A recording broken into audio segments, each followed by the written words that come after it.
Day 189 of the Ukrainian war map, also known as the Russo-Ukrainian War. Jozzy here, and today is another quick update as I take a simplified and down-to-earth approach to the happenings on the ground in Ukraine. And as always, I like to start off with some of the Russian military losses. So this is just to give you a bit of an idea, a bit of a feel of the exhaustion of the Russian forces there. And this exhausted soldier here, this photo never gets old. I do like it. Even though it's been theorized that Russia has expended many of its forces intended for the invasion, 2/3 of which could be just wounded soldiers, this intended for invasion figure right here, about 200,000, doesn't include contract soldiers, mercenary groups, and other shadow mobilization techniques, which recruits Russians from low socio-economic locations in far, far east of Russia. All these additional and shadow mobilizations is effectively an extra tool for Russia to add more troops to the war without using its official allowance, because they can't use their full troop force because they haven't called it a war. As we know, it's just a special military operation, so they're catch-22 by their own words. They can't have a full mobilization without calling it a war. But let's have a look at some of the numbers. So this is for the 31st of August. So we are currently sitting on 47,900 troop losses. Some of these are certainly Donbass soldiers there as well, to say the least. This is where it gets interesting, and you'll see why by the end of this video. But let's have a look at military hardware losses. So armored combat vehicles are a whopping 18 losses there, a whopping 20 tank losses, and a massive 12 artillery. So this has been quite consistently 5, 10, maybe even 15 every day. This is just bigger than I've ever seen it before, more than I can remember on any single day of the war previously. Now, what we'll do is we'll start off with the map, and outside of Ukraine, we'll go to Belgorod. So the Belgorod Oblast, and there's a Belgorod city right there. So debris of air defense missiles have shown pictures falling on the ground of sorts, where it's been confirmed that there has been some Ukrainian strikes here. Now, this could be with a HIMARS. We can't say for certain, but if we pull out the ruler and take a quick peek to the front contact point, that's at least 50 kilometers, or about 30 miles there. So probably a HIMARS, maybe even from a slightly further distance, maybe that town there. And so Russians' air defenses are said to have taken something out. We don't know for sure what it is the problem there, but ground reports have advised there are notable explosions about, perhaps from a petrol or ammo dump. Bear in mind, it's not common for Ukraine to strike outside of its own country. I suspect there was an important target there, and it's not the first time that Belgorod has been targeted too. Now we'll move across to the very popular and contested region of Kherson, where we've got the counter offensive from the Ukrainian side, said to be really in full swing here. So Russian forces sustained significant losses in southern Ukraine, so in the Kherson Oblast, within the 24 to 48 hours. Ukrainian armored forces have continued to assault Russian forces on several axes across the Kherson front line since Monday. So this is the Kherson front line, and we've got advances from the Ukrainian side on the north, the northwest, and then down to the south there as well. And the Ukrainian army also reported that they struck 4 Russian control points and 4 transportation routes, and 2 strikes on the Antonivsky bridge. Now, in particular, the Antonivsky bridge at the Antonivka region, these strikes were particularly with focus on the ferry barges here, which Russia was using to slowly move equipment across back and forth, not very efficiently. And we have got a bit of footage there. or at least photography. And overnight, actually, sorry, we've got some extra footage here. So overnight ammo dump explosions occurred in Novokakova. I just love the name of that suburb. It's really a control point. So Novokakova right here. So in Russian-held territory as well, right where the dam is. Again, Russia can't use this bridge. It's been taken out. It's just not, well, taken out by HIMARS, but only at the edges there, not in the middle. They haven't actually destroyed the dam, just the bridge, and usually this section of the bridge. So Russia has issues getting across this one to fulfill their supply line needs for the front line offensive there, Russia's own front line offensive. So the Russian state affiliated media reported mass evacuations were ordered in Russian-controlled Novokakova overnight. I just love that suburb name. And to add to that, another video, so another Russian ammunition dump here in Tavrisk. So not only did they have a command point here, the Russians, and ammo dumps, they've had another ammo dump to the right here, which is what Ukraine has been saying is one of the key strategic targets. That's why we're constantly, more than ever, hearing about ammo dumps being taken out. Russia cannot create an offensive if they don't have their ammo. And let's see. The Russian frontline headquarters of the northern bank of the Dnipro River here. So we need to zoom in to find this one. Yeah, it's on this highway right here. And here's a photo, but at Stepanivka. So right around there was a Russian frontline headquarters that was taken out, which is actually right next to the airfield Russia were also using for a while, right there. But they could no longer use this airfield because Ukraine kept striking it again with HIMARS missiles there too.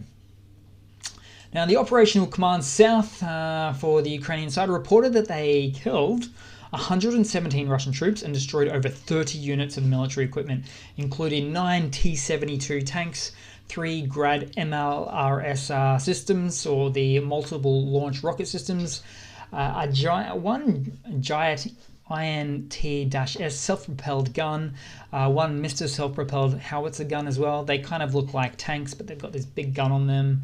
Then they're good for far range, not for close quarters combat. And 18 units of armored vehicles. So this is really where all these figures start to just have a bit more meaning, really.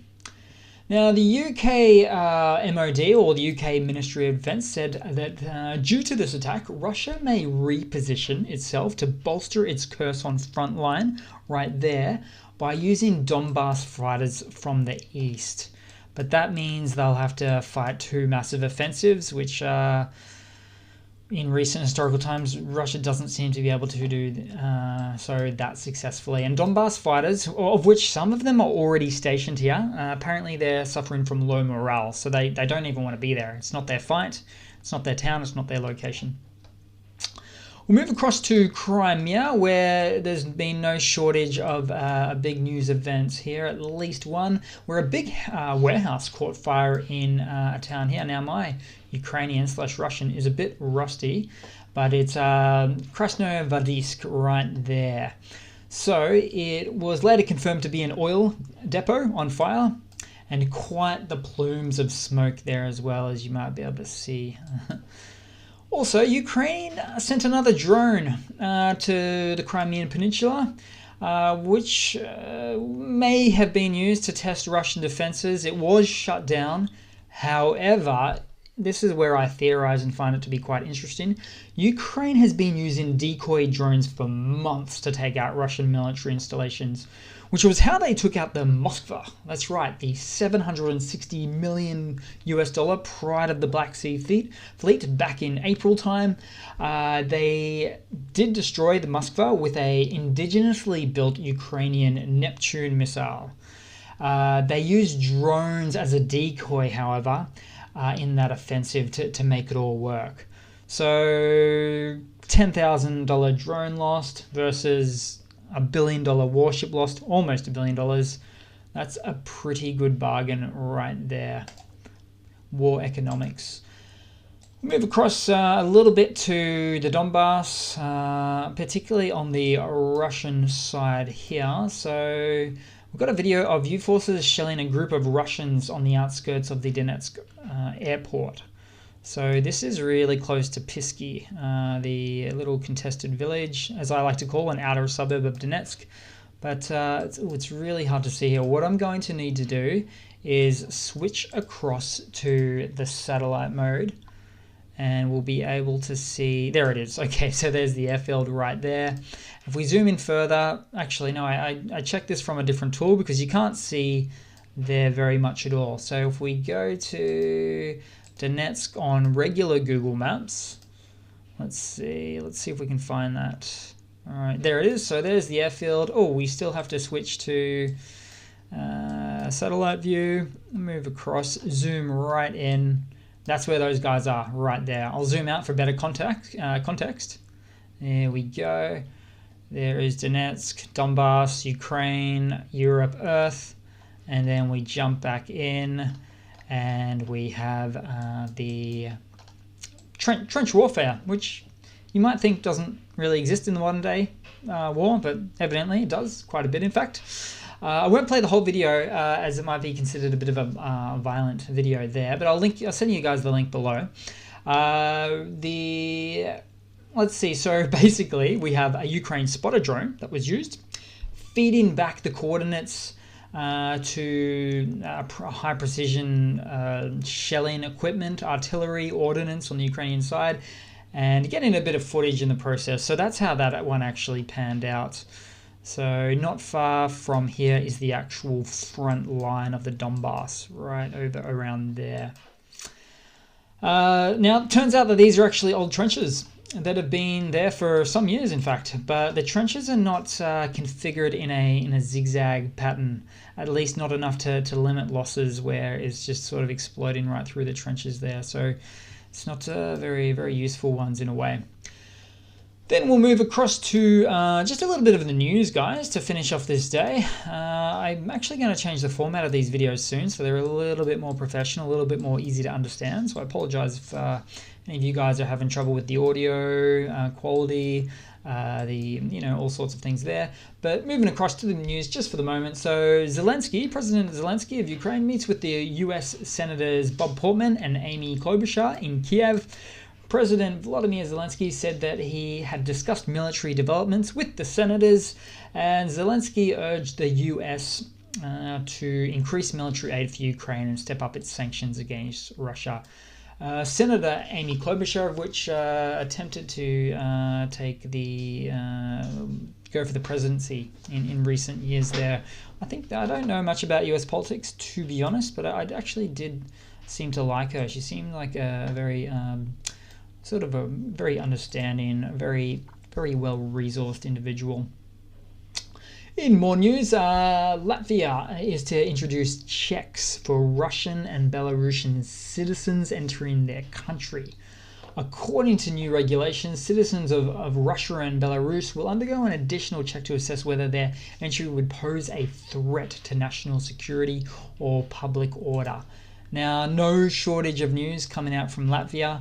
I find this particularly important or interesting because when we zoom out of this map, we will see that Latvia has a border with Russia. So they're not scared to do all sorts of things like that. It's good to see.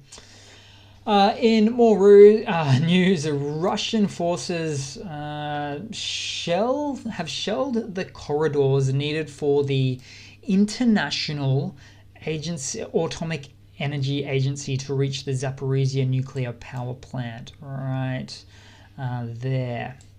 So there is an upcoming inspection by the IAEA. Russia likely wants the mission to pass through Russian-occupied Crimea or Donbass to reach the plant. Now, I'm willing to concede that this could just be hearsay and Russia don't care which side they actually access the nuclear power plant from. But what I have noticed is that Russia's inaccurate and indiscriminate shelling has been a tendency to generally be wasteful and just wasteful randomness. So maybe they don't really want the IAEA representatives to jump through their part. But having said that, Russia might want to have these representatives pass through Russian-held territory to attempt to employ some of their long-standing coercion tactics on the Russian. On the representatives, the Atomic Agency representatives, having a real hard time talking about the IAEA today. And in more news, the Ukraine Postal Service, so state-owned entity there, sells 150,000 in stamps through eBay and Amazon all of a sudden. As it turns out, the Ukrainian Postal Service was the first post office in the world to open a store on Amazon and eBay. So check it out and support Ukraine. And just a little bit of a funny to round off the day with. I do like this one a lot. So this was an online anonymous post. That is to say the anonymous group, like the hacker group or cracker group you've probably heard of for years, about Russia's new drone purchase from Iran. So as you can see here with this video footage, the drone misses the target by at least 10 yards or about 10 meters. And worse yet, the target is clearly rigged to with remotely detonated explosives that go off before the drone even hits the ground. Nice try by the marketing guys on this one. Its target seems to explode in film. And since it was a post from the group Anonymous, they probably happened upon this hidden footage using their skill sets to find, download, and redistribute. The whole point of this video is really to say Iran's drones may not be as technologically sophisticated as their Ukrainian counterparts, like the Bayraktar TB2s, for instance. So that seems promising in its own way. So that's pretty much it, guys. Thanks for watching. Thanks for putting up with this very sort of blasé format here. I'm going to update it maybe over the weekend, so thanks for putting up with it. I'm gonna professionalize it, so I'm not just doing one big recording.